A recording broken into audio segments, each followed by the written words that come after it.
Welcome to the Utah Football Fans Podcast. Please like, subscribe, and share. And as always, go Utes.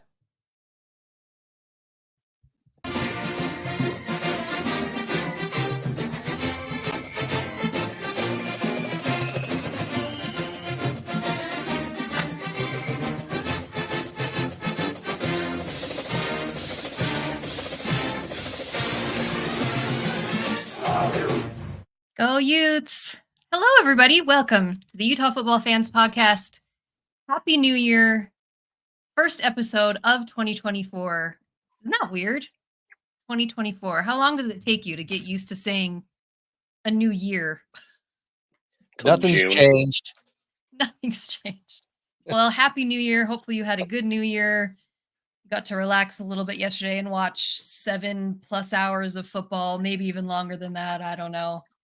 But if you are here, please make sure you like the video. Make sure you're in the comments. We want to hear from you.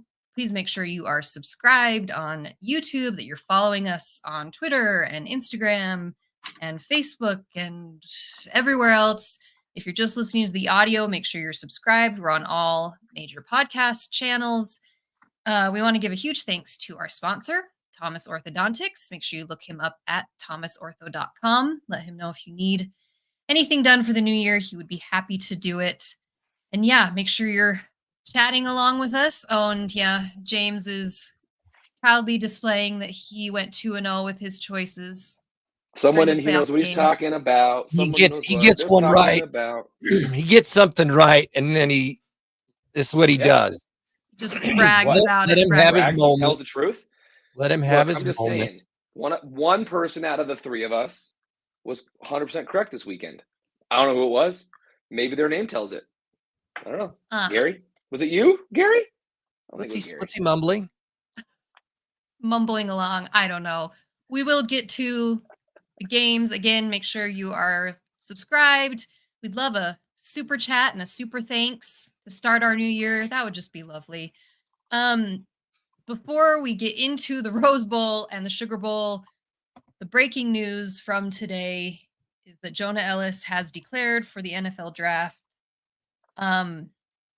This was something that we had kind of heard through the grapevine, so we were expecting it to come. But wait a minute, can I just stop? Time. Okay, time out. What? John W. said, never pick Texas, Gary. For the record, I picked Washington. Yeah, that's not the one that we picked incorrectly. Come on, John. Facts. All right, go on, Bryn. Get it right if you're going to insult Gary. Plenty to insult, but that wasn't it. No, okay. So Jonah Elliss going to the draft. What do you think? How do you feel about that? He should go to the draft. I mean, I don't blame him whatsoever. Yeah, absolutely. He's an All-American. He's a consensus All-American. He came out of, he kind of came out of nowhere, really. He was supposed to be the backup and then just took off. I think if he came back, I think his stock could go up. But you know what? With his pedigree, with his last name, with the season that he had, I think he can go in the NFL, and I think he can kill it. So honestly, out of all the people that have declared, this one surprised me the least. I think he's going to be the most ready. I hope that post-surgery, that's my one concern here, is he got hurt. And so I hope that post-surgery he is 100% and will get drafted high. But yeah, I'm not surprised. I don't blame him. I would have done the same thing. Well, maybe I'm just more disappointed in how many guys are gone, particularly off the defense, for various reasons. And so maybe that's tainting my feelings on it. Yeah, I mean, go for it. I guess for me, the sad part is, the NFL, going into the NFL is different. But when you add those who declare, underclassmen who declare for the NFL, and then you add the NIL portal stuff, and you mix it all together, and you lose all these guys, it's I mean, it's like mercenary ball now on football teams, and it's that part of it's kind of sad. So as far as going to the NFL, I hope he made the right decision, because once you've made it, and you got your shot. I think he has a good chance of it. So I hope him all the best. But yeah, I'm going to miss seeing him play. Yeah, I think for me, it's kind of the package of everyone leaving, which we're losing a lot of defensive guys to the NFL. And I think it more surprises me considering we had a down year. Like, I get it when it's the years that we've had over the last couple of years where we make it to the Pac-12 championship and we're really visible and things like that. I wasn't expecting this many guys to declare on a year when Utah didn't really do that well. So I feel I would think come back for another year where hopefully we can have a better showing and then increase your draft stock. So that's where it surprised me the most is I thought these guys would stick around for another year, make some NIL money, and hopefully Utah will perform better, and then you'll have a better or a higher draft pick or whatever it is. So I don't know. He's gone. He's Hope gonna the do best. things wherever he goes, I think. I think when you look at it in a vacuum, when you look at it as an individual, it makes all the sense in the world. But I'm with you. Like when it compounds and you look at all the dudes that we've lost versus whether it's the portal or NFL, and then it just compounds and compounds and compounds. And that I think is where it really hurts. Brent, to your point, I mean, yeah, the season itself wasn't great. But there were some guys that had some individual really good years, especially on defense. And Ellis was, I think, the number one on that. So, I mean, guys get drafted all the time coming from, 2-10 programs. So I think that Ellis really showed out. He showed what he can do. I wish him the best, obviously. But yeah, when you compound it on top of losing both of our safeties and corners and all these guys, and then not to mention the offensive side that we've talked about, that's where it really hurts. But I think maybe it takes a sting off because we knew about this about 2 weeks ago. I just kind of been waiting for the shoe to drop. Was hoping it wouldn't and that maybe we'd be wrong, but unfortunately, saw it today, and good luck. He's going to look really good in the silver and black. And here we go. We've got some good edge rushers there, though. It's true. It's like the one position that we are pretty good at. So yeah, Raiders need offense, which we have plenty of solutions for that too. I mean, hello, Penix. Fingers crossed. Let's go. Well, all right. Well, let's go into the games from yesterday. Let me ask you this though. I saw a comment. It flew by, but a year ago we were there. Do you miss it? How do you feel? A year ago we were in Pasadena. That's true because it was. I watched the game. January 2nd was when the game was last year because January 1st fell on a Sunday. It was weird. I was having mixed feelings yesterday, like watching all the stuff with the Rose Bowl and knowing we'd been there the last 2 years. I was feeling very nostalgic, but then I was also like really enjoying the fact that I wasn't stressed and that I didn't have to drive home from California. That helped out a lot. But I don't know. It made me kind of sad. Plus, they had gorgeous weather, which we didn't really get that last year. Thank you, John W. Oh, hey, John, go Oilers, baby. I got to say, I hope they make the playoffs, John, but I'm nervous. I'm nervous, buddy. Come on, Oilers. They're playing tonight, too. Are you watching? Am I watching? No, but should I be watching? John, what's the score? I don't know. I kind of block out the Penn State game out of my mind, if I'm being really honest. It's not I know, look, we lost both games. It just doesn't have the fondness. It was an uglier game. It was just lost in worse fashion. It was cold. There was no sun. That sucked. I guess I'm not talking so much about that game as just the fun of being there at the Rose Bowl in that big event. My bank account isn't sad, I'll tell you that much. My bank account is quite happy right now in comparison. Watching the flyover, I love the flyover. So yeah, there was part of me that was like, oh, it's so cool to be there. And I actually saw 1 or 2 Utah fans that were there.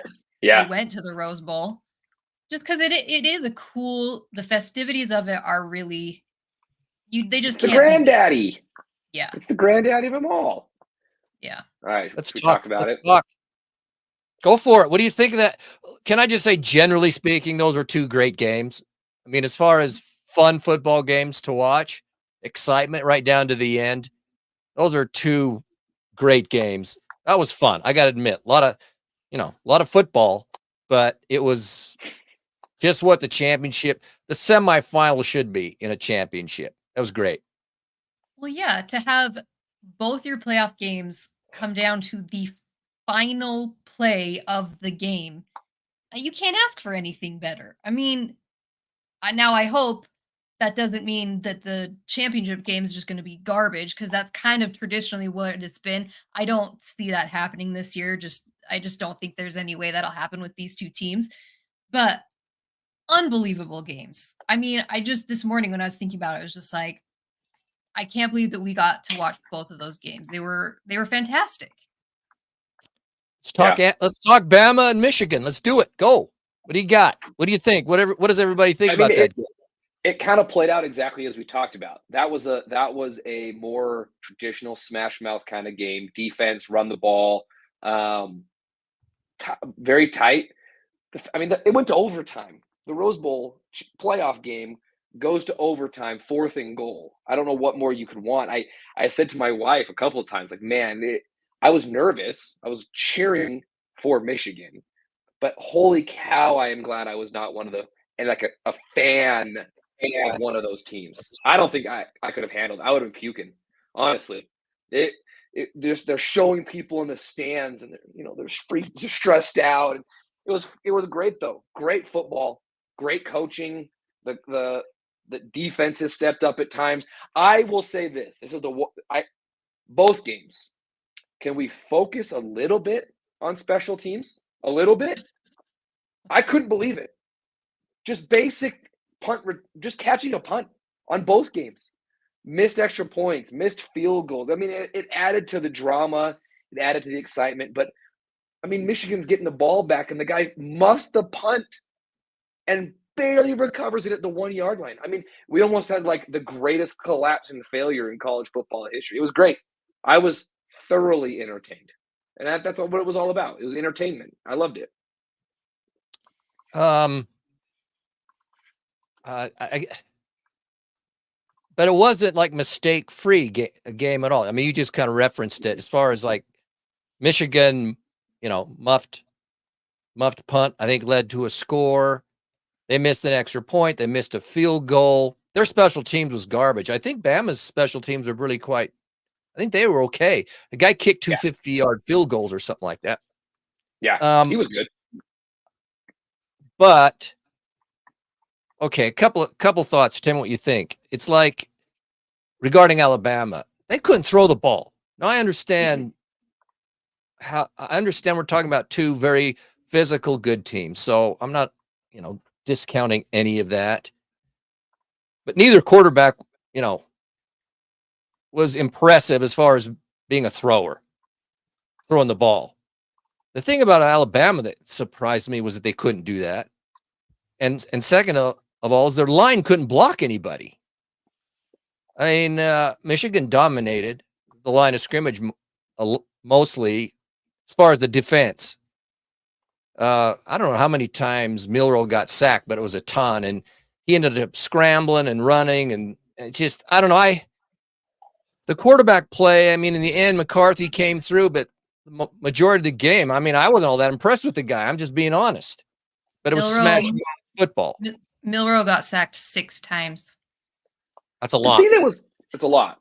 The thing that was crazy is when Bama ran the ball, they could run it with success, but they just abandoned running the ball. It was crazy. They just stopped. They scored a touchdown early on a Michigan mistake, running the ball, and then for like the next 2 quarters, they just completely forgot they could even run the ball. And Michigan, almost the same thing. but that's what won them the game. I mean, they ran the ball in overtime, scored, and then they were able to stop Bama. It was good. It was Bama had really that interesting, game, man. dude. I'm with you, Gary. I think you're right. I tell you, I'm surprised they lost because they go down and score that touchdown. I think we were texting each other.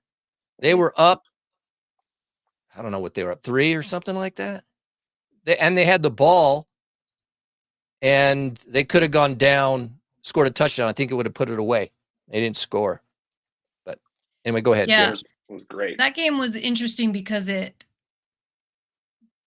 domination kept going back and forth. I felt like Michigan looked like they were just dominating, and then the second half it switched, and all of a sudden, ooh, Alabama's coming back, and it looked like Alabama's got the momentum and they're gonna win. But I mean, you look at the stat. I mean, Milroe, he only had 116 yards passing. That's crazy. Saying That's crazy. That's nothing. And so they had 172 rushing. But a lot of that was Milroe too. Probably half of that. He had 63 yards rushing. I don't know. And McCarthy had 221 yards passing. That's right where I would put him though. That's a game for him. He had a couple of very impressive throws. I mean, he had that one that was he had to catch the ball one-handed and then throw it and made the play of college football. But other than that, he's okay. I don't. He fits that system very well, right? But yeah, if you had said to me he's going to come out of the game with 220, I would have said, yeah, that's exactly right. What was it? 220, a touchdown? Like I don't even know what his stat line was. 220, one touchdown. He had 3 touchdowns. McCarthy 3 passing touchdowns. It was like yards after catch and stuff like that. Anyway, If you would have told me that if Bama held a guy to 220, and the turnovers and that they got and the mistakes that Michigan made, and you tell me that Alabama was going to lose to that, that's so uncharacteristic of Alabama. Look, also, I thought it would be, you're right, you mentioned it, James, that this was a smash mouth football game, and the score, I think we pretty much called it. Played out just as we thought. I thought in the end Alabama would pull it off. Now, where I got faked out, I got to admit, was when I watched Alabama beat Georgia. That swayed me a lot. And then watching Michigan play Iowa. Is it Iowa? Yeah, Iowa. And so seeing those 2 games, basically the last game that they played, it had a sway on me. But as the game played out, Michigan wasn't that team. They were better, more like they were throughout the season. I guess I should have gone with that, but they did to Bama what they've done to a lot of teams. And then Bama reverted back to more, and I saw whoever it was, but more like Alabama had played earlier on in the season and not so much against Georgia, even the Auburn game. And so I just thought Bama had it going, but man, they didn't, it could have gone either way, but props to Michigan, man. They deserved it. Yeah. It was great. It was exactly the game that I was hoping it would be, right? It was exciting. I mean, at the beginning, I would have said, 20-23 would have been a final I would have picked in this game. It was just bonus that it went to overtime. And honestly, I'm still shocked that Bama didn't score. What do you think about that last play? Any thoughts on that when you were watching it? What do you think, Bryn? Yeah, Bryn, go ahead. Cut you off what do you think on that times. Play? Well, I agree with you, James. To me, it's still kind of shocking to me that Bama did not score on that last play because it's Alabama, and I think it is weird. Some of you were saying it in the comments, like it is strange to see Alabama not have an explosive offense because you're just kind of used to it. You're used to them just being able to score at will always. So it was surprising. Now I know there's been comments about that's not really the play call that was called. The snaps all game were having, that center was having issues all game. And so you rewatch that last play, the snap was low. So Milroe, I think he was supposed to run out, right? He was supposed to kind of go out and go. He wasn't supposed to do what he did, which was basically just run up the middle and get stopped by the line of scrimmage. That's not what the design was, but from what I've heard, because the snap was so low, he kind of just picked it up and that's what he did, and then game over. I don't know. Yeah, I've read other stuff. Some from people I respect and just other people I don't think know what they're talking about. I think if you listen to Saban, though, he said that was the play, is to go right up the middle like that. Yeah. Yeah, the ball was low, but I don't think that was the reason, because Michigan blew it up, man. Milroe basically got butt tackled by his own guy, who got blown up by the defensive lineman of Michigan. It had no shot. So I was surprised with the call, though. I think everybody when you were watching it, didn't you think Milroe was going to run it one way or the other? I did. I thought they would run some kind of RPO. They would get him go in the direction. Yeah, a rollout, exactly, where he could make a decision, throw it, run it. I mean, it was 3 yards. And Gary, I heard the same clip that you heard, that Saban said that was the play. That was one of their 2-point conversion plays. Now, he did say when they first came out to make their 4th down play, they liked what they saw. They liked what they had, but then Michigan took a timeout. And then when Michigan took the timeout, they come back. They didn't have the play they wanted, so then they took a timeout. So it's that chess match, right? Like if Michigan doesn't take that timeout, who knows?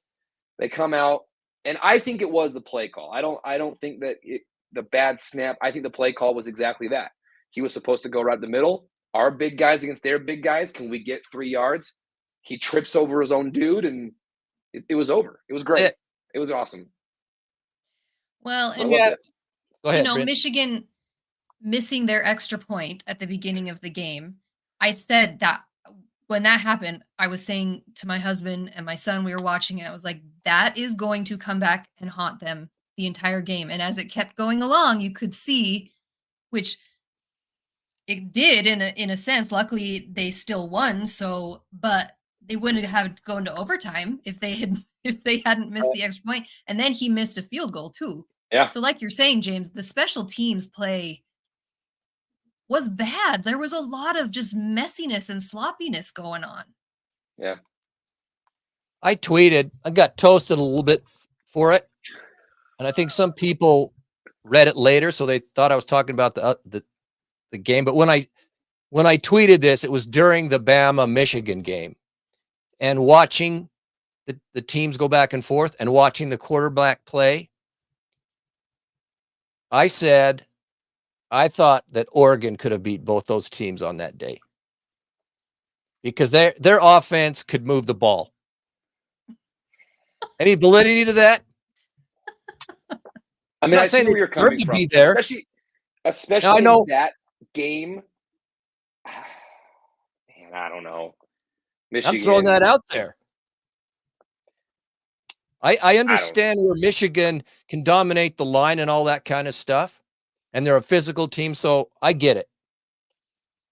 Would they have won? I don't know. It's hypothetical, whatever. But the way Oregon throws the ball quick, it doesn't allow the defensive line to sack you.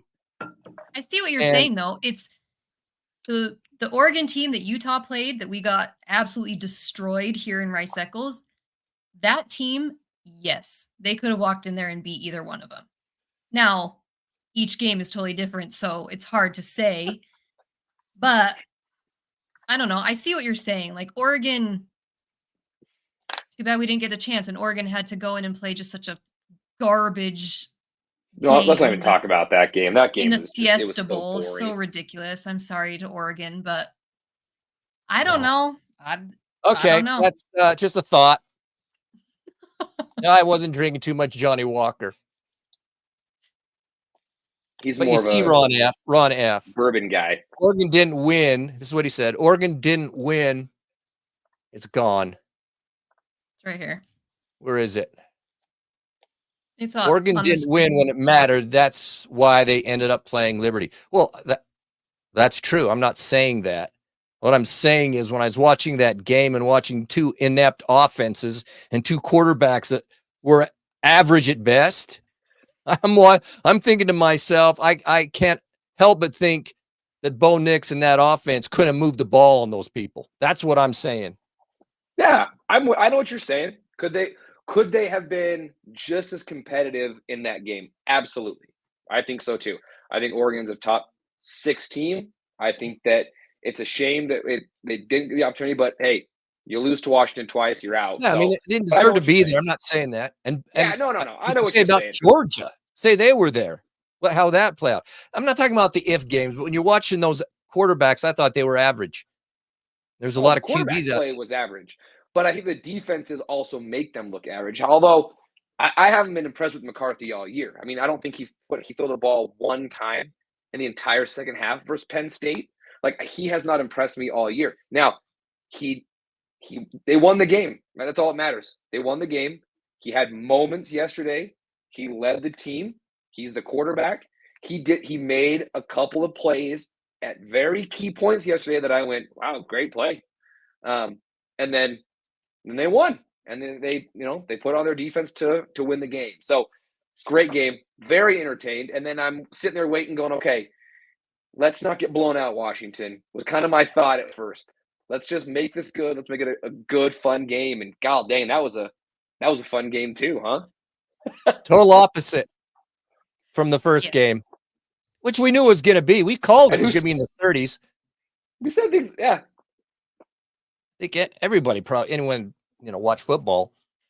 Yeah, I mean, go ahead. Like we said, the first game, Rose Bowl, it was like the momentum shifts just kept going back and forth. Second game, it was Washington. The whole game, like Texas had the little flashes, but in all honesty, Washington dominated that game. The fact that it came down to be as close as it did it's sickening to me, actually. And I was like physically sick at the end of that game, which I'm sitting there going, this isn't even my team. Like, why am I so stressed? But like the thought that they could have lost that game, it made me so stressed out. I can't even imagine being a Washington fan because it should never have been that close. They dominated the whole game, the whole thing.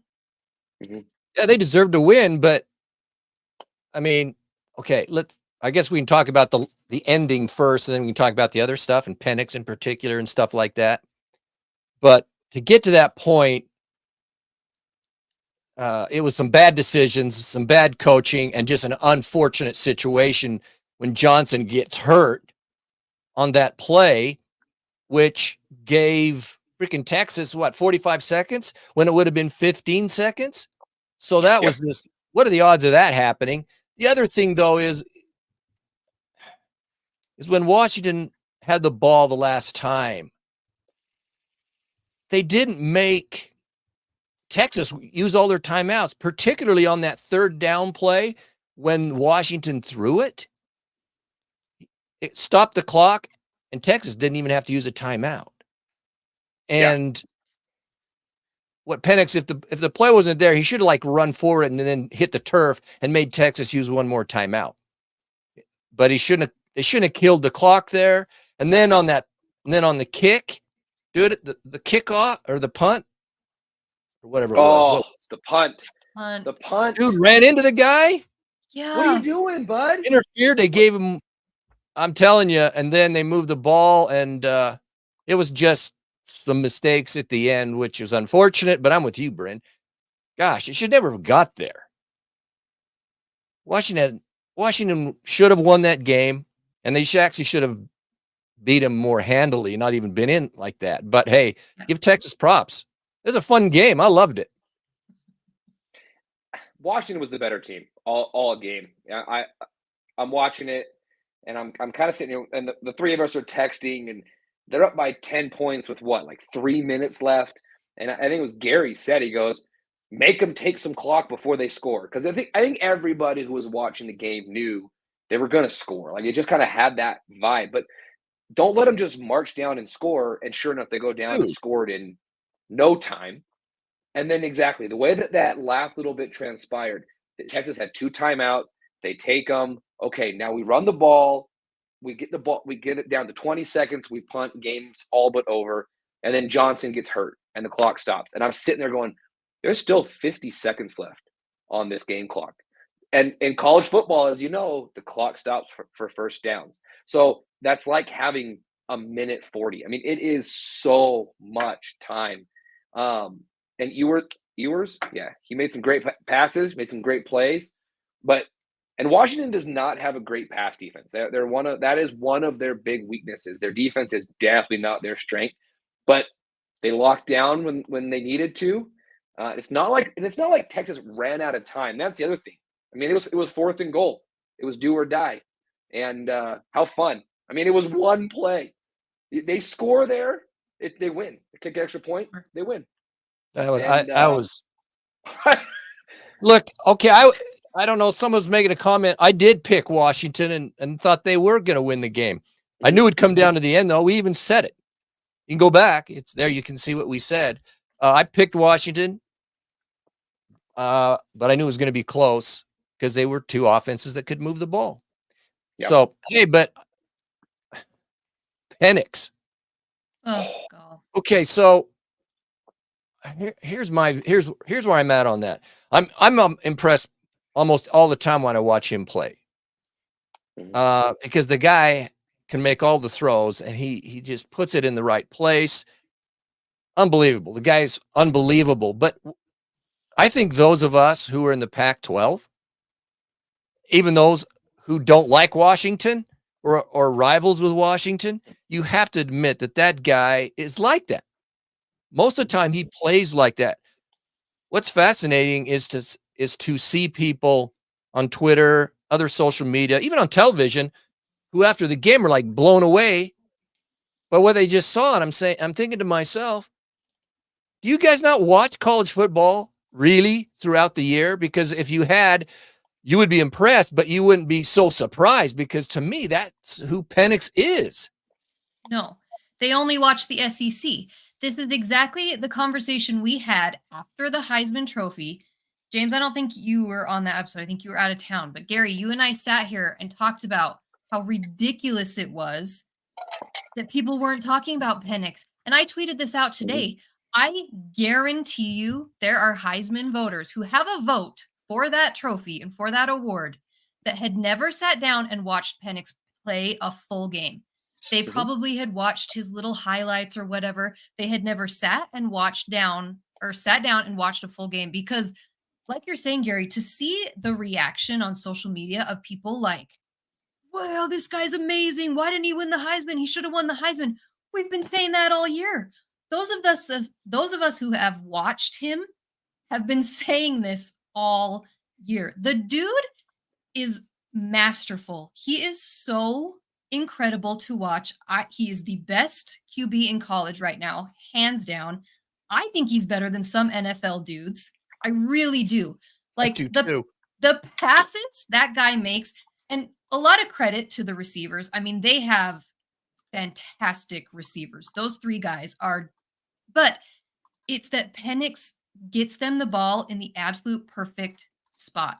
I was listening to Klatt today, and he said, it's like Penix doesn't throw the ball, he passes the ball. And that's such a perfect way to describe him, that when he passes it, it goes to exactly where that receiver needs to be. Like, it is, Gary, though. It's frustrating to me because we've been saying it this whole time. If you actually watched him this year, last year, you would have known this already. It's frustrating that all of a sudden all these national people are like, oh, wow, this guy's really good, because he's fantastic. He had an amazing game. I just looked. His QBR was 97.7 for that game last night. Yeah, and it wasn't – see, this is the thing. It wasn't like his throws, his passes were to some dude 5 yards or 10 yards, and the guy yards after catch it for another 60. Washington throws down the field. That is what is so fun about it. He threw a couple long balls at critical times, and he's got great receivers, but just the connections of that was so impressive. Now, let's be honest. Okay, at critical times, they made some extremely tough throws. They went for it. They were aggressive. As a Utah fan, those of us who follow Utah football, the way Washington plays is really, we're not used to that at all. It just doesn't happen that way. So, okay, it's second down and 13 and at a critical time in Utah, a lot of times we got to run the clock and just grind it and stuff like that. These dudes go for it and make the plays. It's impressive. Now there's the one throw, even beyond those long throws, is when it was for a touchdown across the middle. He cut across the middle into the end zone. And Penix, in that very tight window, just hummed it in there. And the guys didn't have time to close in on and knock it away, and just right to the guy, boom, like Velcro to his hand, touchdown. I thought, man, that was so sweet. I mean, that's fun to watch. I got to say, he's better than you. It's not even close. You can see it in that game, clear as a bell. Penix made some money yesterday he showed out. He looked unbelievable.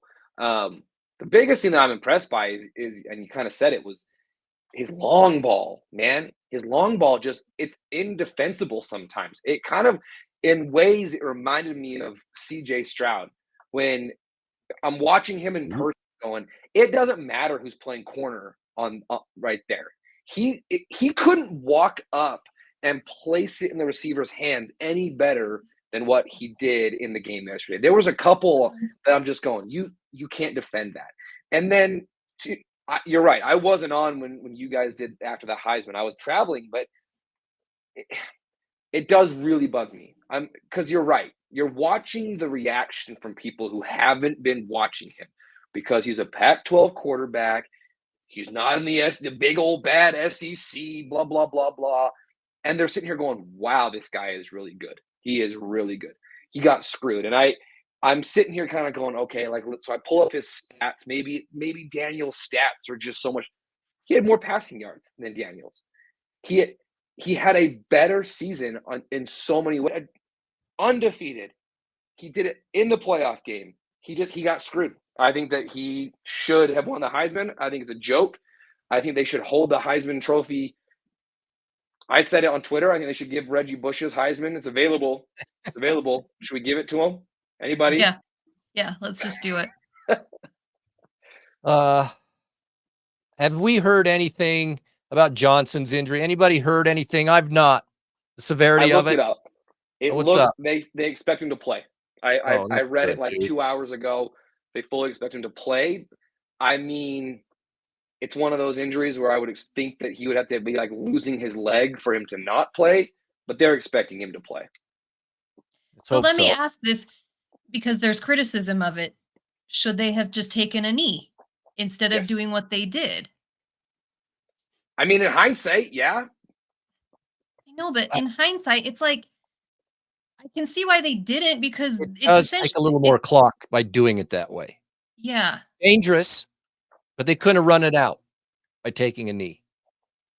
When you run it, you get another, you could break it maybe in a first down, game over. But it does take off 3, 4, 5 seconds more. If you just take the knee down, there's no clock basically taken. I think that's the reasoning.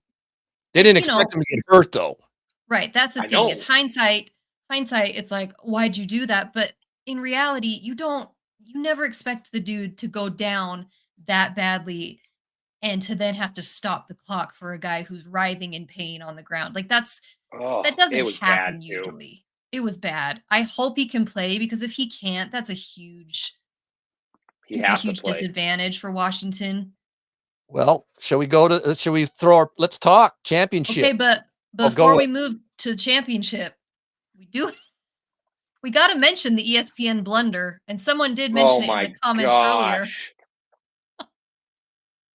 The people in the comments, Gary missed it. So Gary didn't even see it live. I all of a sudden was texting and going, did you guys just see ESPN showed boobs on live television?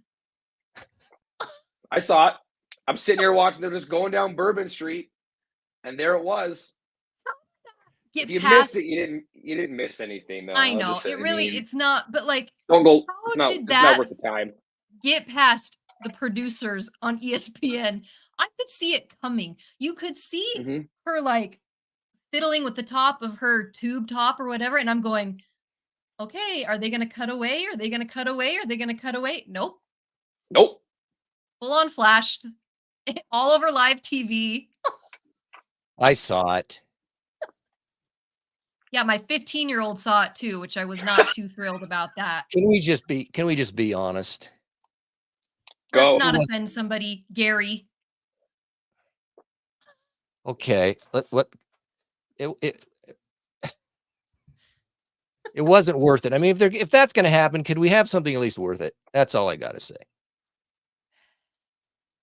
Cheers to that. All right, let's go to the championship game. I can't believe it, though. I really can't. I still can't believe that happened. Well, when you're taking a camera down freaking Bourbon Street on New Year's, what do you think's going to happen? Anyone that's been down that street, I don't care when you're going down it, particularly on the night or at that time. New Year's Day. I think they took that video. It wasn't even that night. They take footage prior to the game. But that's even worse. The game. That's even worse than how did that make it onto television if they recorded that like the night before maybe on it was New Year's live. Eve? How did that make it on TV with no one seeing it? All right, let's go to the game. Okay, championship game. Woo! Next Monday night. Well, who you got and why? Who do you have and why? I think Michigan wins. I think their ability to control the clock is going to be a huge factor here. I just think that that their offense is going to be able to control the clock. They'll run the ball. They'll be able to pass the ball against Washington better than they have against other teams. And they have a very good defense. This is probably the best This is the best defense that Washington's going to have faced. I think Michigan. I think they're too good.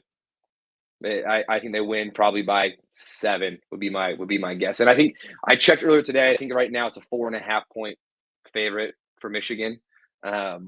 So I would love Washington to win. I'm going to be cheering for Washington. That's who I want. I would love to see Penix win it. He's been. I can't stop cheering for the guy. But if I had to say, I put Michigan as the winner. I'm going Washington. I'm going to do it. You know what? I've been cheering for him all year. I'm cheering for him still. I'm going to be a homer in this one because I think it's going to be extremely difficult. Michigan is good, and the matchup, I think, probably favors Michigan because Washington's defense has struggled so much the way they have, and Michigan has a great defense. However, I don't think that they have seen the offense like Washington. Like they haven't seen that yet. I mean, who have they played that has an offense like that? Nobody. Ohio State. Not this year. Not this year. Mm-mm. And Penn State couldn't even score any points on them. So who have they played? And then Alabama's offense was just like we've talked about, subpar. Like Milroe against Penix. I mean, Penix is so much better than Milroe. And I get that Michigan was able to get in there, disrupt Milroe. Penix is just so poised. Even when he has pressure, he doesn't let it razz him. He is so just fantastic. I think Washington can pull it off. I think they have played very well when they keep getting dismissed, which they have been dismissed and treated as the underdog in all of these games. Everyone was cheering for Oregon. Everyone picked Oregon to win the championship game. Washington went in and won. Everybody was picking Texas. I mean, we said it last week. The ESPN predictor was like 66% for Texas. Washington goes in there and wins. I think I looked today. The ESPN predictor is like 70-something percent. 75%. 75% for Michigan. So, hey, I'm going Washington. They're going to have that underdog mentality, the chip on their shoulder that we Utah fans love so much. And Penix is going to go in there and blow them away. There you go. I'm going Washington. Go Huskies. I'd love it. I'm picking Washington. It's just so what we have, which is going to be really fun to see what happens, is that we've got two different styles of football. Yeah. Yeah, Michigan is physical. They've got physical lines. They've got good secondary, all of that stuff. Top of college football. But Washington's O-line is really, really good. They're physical too. So one of the matchups that's going to be critical is that defensive line. And if there's blitzes or whatever, but if Washington's O-line can control or contain or manage the game against Michigan's D-line, that's Washington's favor. Because I think Washington has I think they have the best receiver core in all of college football. They don't have just one guy. They got 3 receivers and a tight end, all who are really good, and you have to cover all of those guys. They run the ball adequately. That passing game softens you up. You have to worry about that, so that does provide some, I think, running lanes. And what I get impressed with Washington is they do need to run the ball enough to make the other team be honest, and they're committed to it at times, even when it's not working for them, because they know in the long run it's going to happen. Now, on the other side of the ball, though, I think that Michigan will be able to move the ball more on Washington than they were against Bama. I think they're going to be able to run the ball and maybe even throw the ball better. Just out physical Washington. But they're going to have to score, because I don't think Michigan's going to hold Washington from scoring points. And if Washington gets going, I actually think they can win. But it's a matter of styles. Who's going to impose their style and their will on the other team? But in the end, it kind of goes back to the question I threw out in the front. It's about the other game, watching it, saying, geez, Oregon could have won. It's because I felt like their offense could move the ball. Well, that's my same rationale here, because I do think Washington and Penix are going to be able to move the ball enough to win this game. I still think Washington's going to score 30. Now, maybe that's wishful thinking, but no, I don't. I think they have the ability to do it because they go for it. I mean, that's kind of where I'm coming from.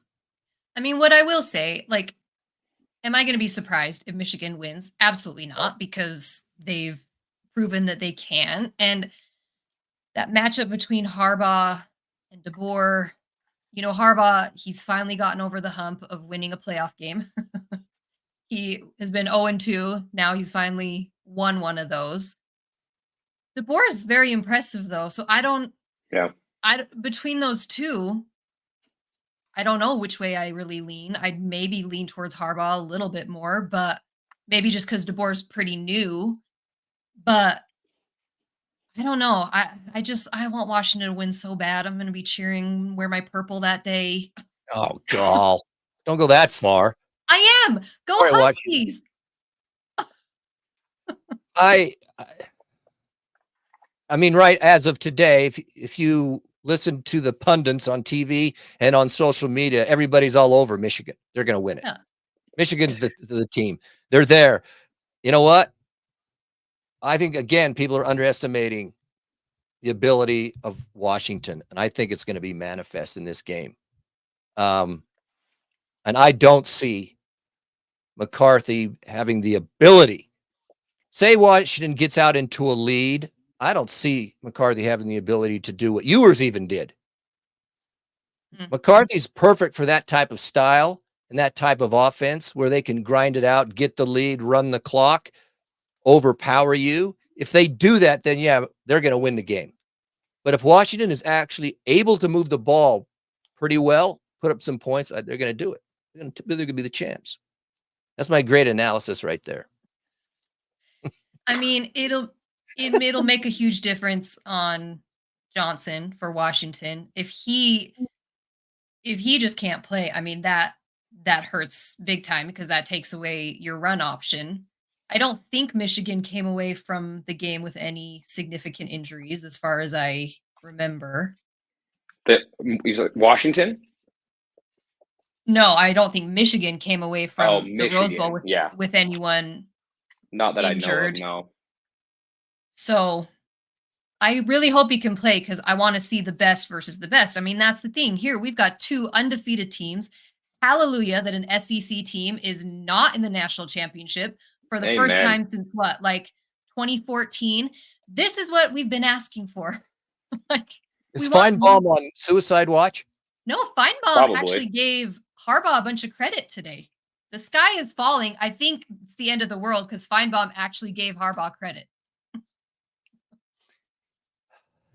He Wow. did. Did he? He did. I heard him still say that. I think he wants Harbaugh out of college ball. The way he's pushing it toward the NFL and the teams are coming after him. I don't think he can stomach the fact that he won that game. Of course not. Okay, but It's I funny. have said this to you throughout this year. Is Michigan going to win the national championship and then the NCAA is going to do something stupid and take away their national championship? I've said this is going to happen. Oh, not now. No, they've Yes, already they- given him his punishment. They've already given him the punishment. Like to add, because you'd be punishing him twice for the same thing. They already gave the punishment for the whole spying scandal. Unless something new comes to light, they're not going to take it away. They're not going to take it away. It's the NCAA. Can't you see them doing that? Well, they're Yeah, stupid. I- But I don't see it in Yeah. this. They're pretty dumb, but yeah. So you got a score? What do you got as scores? Oh no, I can't give a score. Yeah, you can. I don't know. It's so tough. They're 2 opposing styles. I'm with you, Gary. I can see Washington. I don't know. It's going to be really fun. That's what's so exciting about it. It's great. very unpredictable. I feel like these 2 games this weekend were a lot more predictable. I kind of had an idea what they were going to look like. I didn't necessarily who was going to win, but what they were going to look like. I'm going to take 27-23 Michigan. Okay. I'm gonna going. do Go, Brent. Go. 35-28 Washington. Yeah, I'm 34-31 Washington. I'd love it. Be great. I think there's going to be more points than we think for different reasons. Because I think Washington can score, but I also think Michigan will be able to score because Corum is really good. That dude can run. He's so good. And 3 muffed punts. McCarthy can manage things, and I think their physicality will be able to push around the Washington defense a lot more than Bama's. So they'll be able to score, but I just think Washington will be able to score a few more in the end. Yeah. So I love it. bottom line is it's going to be a great championship game. And this is exactly what we wanted. Yeah, Mhm. exactly what we wanted. And So I hey, guess we'll Oregon see. fans, are you going to cheer for Washington? This is a big No. question. They're not. They're not. Why Oregon not? fans are not. It's Really? it's a huge rival, dude. They're not cheering. Oregon fans are cheering for Michigan they'll be wearing their maize and blue, dude. There's no way Oregon fans are cheering for Washington. There's no way. There's no way. know And I that. don't blame them. Why are we Get on cheering social. for him? Why are we cheering for him then? I don't know why because they're not our bitter rival. And I really like Michael Penix. I think that he's the best player in college football, and I'd love to see him win it. So Fair enough. Fair enough. I think Oregon fans are going to cheer for Washington. I don't know. you're wrong. Okay, You're would you cheer wrong. for USC? John W. just Nope. put he would never cheer for the one school and then USC if they were in the final. Would you cheer for No. USC if they were in the national championship? Hell no. Would you? All No. To back. right, the okay, pack. wait a minute. No, No. wait a minute. You're telling me you would cheer for Michigan over USC Yes. this year from your own Yes. conference, Probably. your own league. 1,000,000%. Probably. It's not even close. I don't have to think about it. I don't even have to think about it. There's only one team I would never cheer for, and that's all I'm going to say about that. Yeah, But and that's James's point that that's you wouldn't cheer for But it your is a bitter rival. USC. They got to that point? No. Yeah, Washington, Oregon is a major rivalry. Well, I'm cheering for the Huskies. that wasn't my question. That wasn't the question. It's whether you could cheer for USC if they were in the final. But, that's not going to happen is it ever going to happen now? No, probably not. SC fans, sorry to tell you. Probably not. All right. Well, hopefully it's a good game and not just a blowout. We need a good championship game. Give me a good we're game. going to have one. It's going to be this one. So I really am hoping for that. And we'll be back to talk about it. We're going to have to recap it next week, right? Absolutely. Yeah. That was some good football, you have to admit. Some great and then college football. Then it's the off season, which is just gross and sad and depressing. But one more game to go, everybody. You see, we got Al. Hey, Washington, 31-28. 31-28. Yeah, good call. You're right. I like You're it. right. Like it. I think Washington will score a Utah fan in name only, Rose. She's right. If you cheered for USC, she's right. That's a new term, a euphono. Ufino? She is all over Gary tonight. Holy smoke. Block you. Gonna block her. Oh, that's funny. Utah fan in name only. I'm gonna start using that now. That's great. I do know some Ufinos. Yeah. Ufino. Is it Ufino or Ufino? I know a bunch of them. They sit behind me at the football games. Oh, that's true. We got a row of Ufinos right behind us. Anyway. All right. Let's get out of here.